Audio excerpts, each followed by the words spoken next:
Poštovani predstavnici medija, dragi sugrađani, dobrodošli na redovnu konferenciju Srpske napredne stranke, Gradski odbor Kruševac.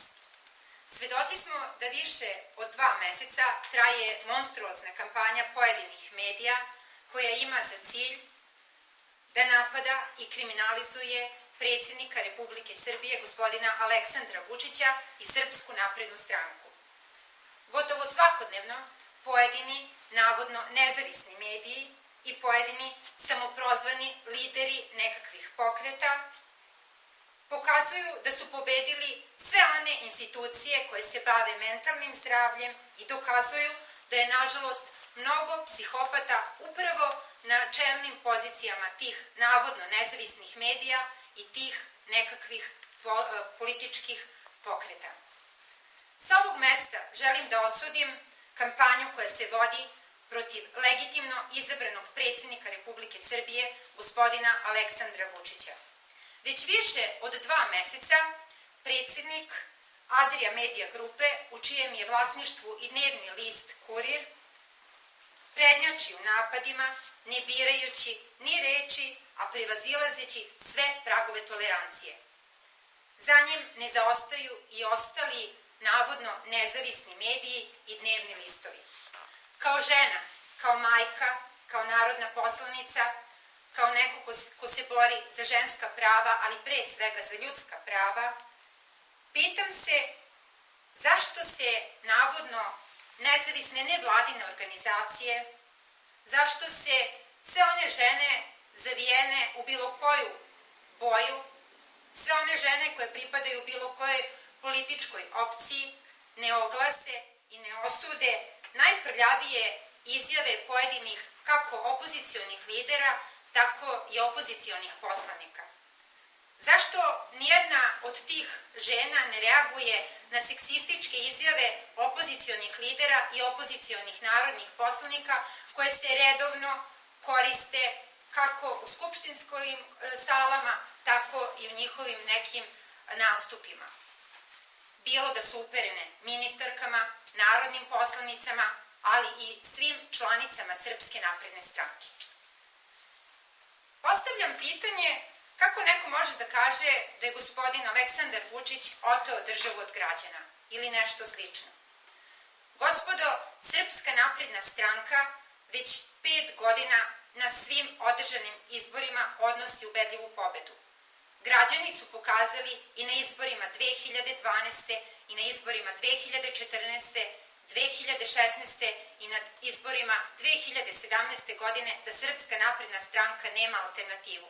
I sa podrškom preko 56% na poslednje održanim predsjedničkim izborima pokazali jasno, još u prvom krugu, da veruju gospodinu Aleksandru Vučiću i da pokazali su da žele i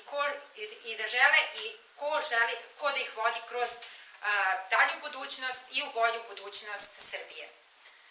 Danas ne mogu, a da ne spomenem narodnog poslanika, kolegu iz susedne opštine, kolegu samoprozvanog lidera nekakvog pokreta, gospodina Miroslava Aleksića. Kakav je pokret u pitanju i ko vodi taj pokret, govori podatak da je u rodnoj Počekovini kandidat kog je podržavao upravo kolega narodni poslanik Miroslav Aleksić, Jeremić, osvojio manje glasova od kandidata Srpske napredne stranke za predsjednika Republike gospodina Aleksandra Vučića. A na ponovljenim izborima u selu Milutovac osvojio je cela 2 glasa. Da se razumemo, ne 2%, 2 glasa. Aleksić, koji je oličenje toga koliko može da ide ljudska zloba, pakost, podmuklost, služeći se izmišljotinama i neistinom, gotovo uvek kada se nađe u prilici ne može, a da ne spomene grad Kruševac i čoveka koji je od 2012. na ovamo pokušavao na sve načine i uspeo da vrati Kruševac sa stranputice, gospodina Bratislava Gašića. Čovek koji je ojadio opštinu Trstenik zaboravlja da je upravo za njega izmišljeno radno mesto i preduzeće, javno-komunalno preduzeće Počekovina, da bi on bio direktor istog preduzeća. Zamislite javno komunalno preduzeće u jednoj seoskoj opštini osniva se samo da bi se zbrinuo kadar tadašnje G17 plus, kasnije URS-a, sada nekakvog pokreta gde je gospodin Aleksić lider. Mladi, ali očito je i zaboravan kolega Aleksić, pa se ne seća da je kao predsednik Skupštine opštine Trstenik primao maltene jednu od najvećih plata od svih predsednika opština širom Srbije i da je tu istu platu umanjio tek po nalogu Državne revizorske institucije. Zašto se bar tada nije uspeo da se ugleda na gospodina Gašića, koji mu je očito tema za njegove sve konferencije i za sve nastupe, i da svoja primanja usmeri u neke dobrotvorne svrhe, kao što je gospodin Gašić kao gradonačelnik grada Kruševca primanja usmerio za kupovinu burmi za mlade bračne parove. Gospodin Aleksić je bio halapljiv, pa je bio i u nadzornim odborima Fabrike maziva Kruševac, zatim javnog preduzeća Nacionalni park Kopaonik, Prve petoletke u Trsteniku. I mogu vam reći da to nisu nimalo male cifre, pored plate koju je primao, znači preko 100.000 dinara u Skupštini opštine Trstenik, plata, odnosno naknada za članstvo u nadzornom odboru Fabrike maziva 40.258 dinara. Plata u javnom preduzeću Nacionalni park Kopaonik 17.355 i plus Prva petoletka. Ali očito da taj njegov nepotizam tu nije stao, da je na mesto generalne direktorke Fabrike Prva petoletka u Trsteniku, zamenice generalnog direktora, postavio taštu, da je na mesto direktora Nacionalne službe za zapošljavanje postavio tasta, a da je on, pored mesta predsednika opštine Trstenik i pored svih ovih nadzornih i upravnih odbora, rezervisao i mesto za suprugu na televiziji, trsteničkoj lokalnoj televiziji. Takav nepotizam zaista ne pamtimo. Interesantno je i to da je u periodu dok je bio predsednik opštine osnovana i nevladina organizacija Fond za unapređenje ljudskih resursa. Preko najbližih saradnika Julije Jovanović i tasta Ljubiše Kneževića, da podsjetim direktora Nacionalne službe za zapošljavanje u Trsteniku, odobrava sredstva za projekte i u periodu 2011. do 2012. godine za 8 projekata, na ime tih projekata dobijeno, odnosno odobreno preko 50 miliona dinara. To je bilo opredeljeno navodno za neke javne radove, ali Trsteničani su svedoci da tih javnih radova maltene nije i bilo, a ukoliko ih je i bilo, verovatno nije bilo da pokrije sve ove troškove, odnosno cifre koje su za ta sredstva opredeljena.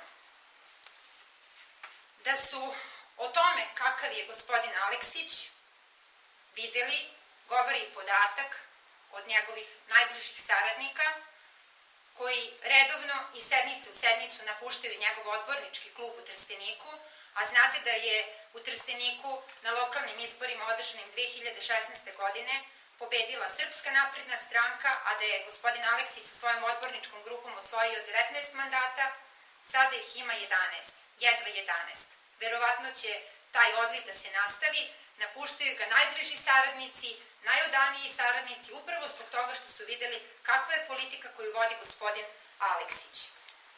Ono što je jako bitno jeste to da su ovu državu do 2012. vodili takvi koji su je doveli do ivice bankrota, sa sve tim njihovim navodno ekonomskim stručnjacima, sada pokušavaju da građane dovedu u zabludu i da, plasirajući neistine, baci senku na sve ono što radi Srpska napredna stranka na čelu sa predsednikom Republike gospodinom Vučićem i sa Vladom Republike Srbije.